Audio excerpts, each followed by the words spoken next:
चला तर आज आपण बनवूया हळदीचे लोणचे। त्यासाठी आपण साहित्य घेतलं 1 स्पून जिरा, 1 स्पून सोप, थोडी मेथीचे दाणे, मोहरीची डाळ, हे सगळं थोडं मिक्स करून घ्यायचं। थोडंसं 2 मिनिट भाजून घ्यायचं आणि थोडं गार करायला ठेवल्यानंतर गार झाल्यानंतर ते मिक्सरमधून ग्राइंड करून घ्यायचं। त्याची अशी पेस्ट अशी पावडर होईल।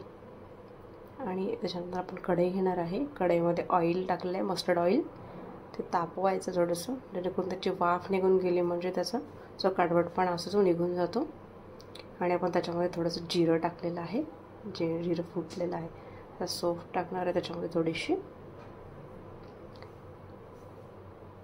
आणि ओल्या हळदीची साल काढून घेतलेली आहे मी आणि चॉप करून ठेवले ते बारीक तुकडे त्याचे। आणि इथे गॅसची फ्लेम कमी केलेली आहे। सोप टाकल्यानंतर आपण त्याच्यामध्ये टाकलेलं आहे हळदीचे छोटे छोटे केलेले तुकडे आणि ही जिंजर पेस्ट,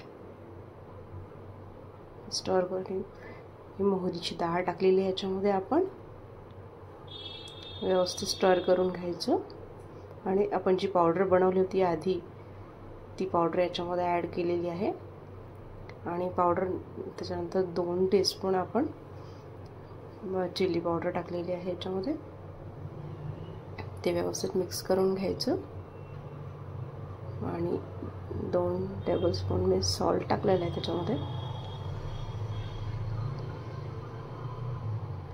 गॅसची फ्लेम थोडं होऊ द्यायचं 4-5 मिनिट आणि गॅसची फ्लेम बंद करायची।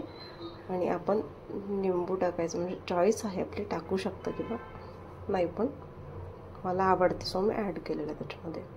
आणि ते थंड झाल्यानंतर आपण जारमध्ये भरून ठेवायचं। सो ही झाली आपली रेसिपी। कशी वाटली तुम्हाला रेसिपी? थँक्यू।